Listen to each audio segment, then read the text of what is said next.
Hello बच्चों, first of all आइए question को रीड करते हैं। The question is if A and B are subsets of set X then what is A intersection X minus B union B equal to.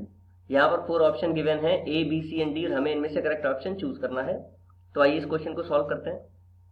देखिए, इस question को हम लोग सॉल्व करेंगे वेन डायग्राम से। ठीक है, तो यहाँ पर दिया हुआ है कि A and B are subsets of set X. ठीक है, तो यानी कि जो सेट एक्स है वो क्या होगा, उसको हम मान के चलते हैं यूनिवर्सल सेट। तो यूनिवर्सल सेट को हम लोग रिप्रेजेंट करेंगे रेक्टेंगल से। ठीक है, तो एक रेक्टेंगल बना लेते हैं। ये हो गया सेट एक्स। ठीक है, और इसके अंदर ए और बी इसके सबसेट्स हैं। ठीक है, तो ए और बी दो तरह से हो सकते हैं। देखिए, या तो इस तरह होंगे ए और बी अलग अलग, कि ए और बी में कुछ भी कॉमन नहीं है। दो केस बना लेते हैं। और या फिर एक एक्स ये होगा यूनिवर्सल सेट और ए और बी में कुछ कॉमन पार्ट होगा। ठीक है, यानी कि ए इंटरसेक्शन बी होगा। ठीक है, अब देखिए इसको सॉल्व करते हैं। हमसे बोला गया है then what is the value of A intersection X minus B union B. तो सबसे पहले हम लोग एक्स माइनस बी निकालते हैं। देखिए, फर्स्ट वाले ये फर्स्ट केस है, ये सेकंड केस है। तो अगर फर्स्ट केस की बात करें तो फर्स्ट केस में देखिए x माइनस बी क्या हो जाएगा, यानी कि पूरे x में से अगर हम b का पार्ट हटा दें, यानी कि ये हटा दें, इसको छोड़ करके बाकी जो भी बच रहा है वो सब क्या होगा, x माइनस बी होगा। ठीक है, और सेकंड केस में भी x में से अगर हम b को हटा दें, यानी कि b का जो भी पार्ट है ये सब हटा दें।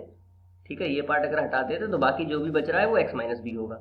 ठीक है, अब देखिए x माइनस बी तो हो गया, हमें पता चल गया कि क्या है x माइनस बी। इस x माइनस बी में ए का इंटरसेक्शन लेना है, यानी कि जो बी पार्ट बचा है उसका ए के साथ में इंटरसेक्शन। अब इंटरसेक्शन क्या होता है, कॉमन पार्ट। तो बाकी के बचे हुए पार्ट में देखिए, ये जो पूरा बचा हुआ पार्ट है बी को छोड़ करके फर्स्ट वाले केस में, और ए के साथ में अगर हम इंटरसेक्शन लें, ठीक है, तो कॉमन पार्ट क्या आएगा, सिर्फ यही पार्ट आएगा। ए और एक्स माइनस बी में कॉमन पार्ट क्या आएगा, ए आ जाएगा।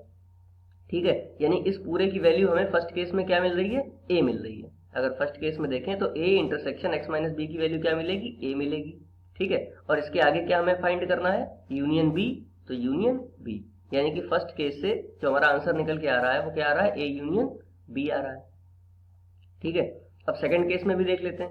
सेकंड केस में देखिए, जो एक्स माइनस बी यानी कि ये पूरा बचा हुआ पार्ट, ये सब, अब इसका अगर हम ए के साथ में इंटरसेक्शन लेंगे तो हमें इतना सा पार्ट मिलेगा, ये यहां तक ये पार्ट मिलेगा, यहां तक, इसको रेड से इतना पार्ट मिलेगा।